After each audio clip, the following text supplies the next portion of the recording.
som to mal hovoriť, že? Keď som bol malý chlapec, pamätám si, ako sme chodievali sem na Vinice do tohto hajloka s mojim starým otcom a s otcom a robili od nejakej 10. od rána do 4. do večera. Pamätám si na tú robotu, aká bola pre mňa hrozne ťažká. Nemal som ju rád, unavený som bol, chcelo sa mi všetko iné, len nie pracovať. A najhoršie ešte na tom bolo to, keď sa išlo potom pozrieť susedov, s nimi si dať za pohár a to už tým som si myslel, že Vinicu v živote by som nechcel robiť.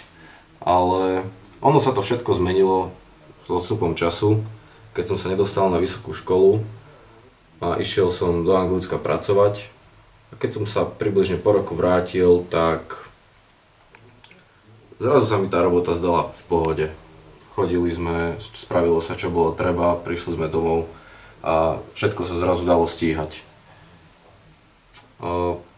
V tom období sme vyrábali do 10 000 litrov vína a dosť značná časť toho vína sa mi zdala, že je taká ťažká, také silnejšie chute.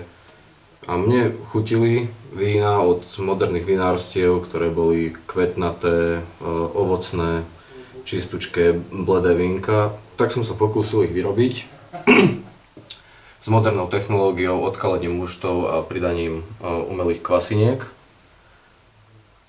A tie vína sa mi tak zapáčili a nejaké lokálne súťaže, keď som s nimi povyhrával, tak ma to tak nadchlo, že som presvedčený o tom, že to treba robiť ďalej, treba skúšať aj moderné technológie, aj staré tradičné technológie, lebo každé vínko má svoje čaro a netreba ho odsudzovať.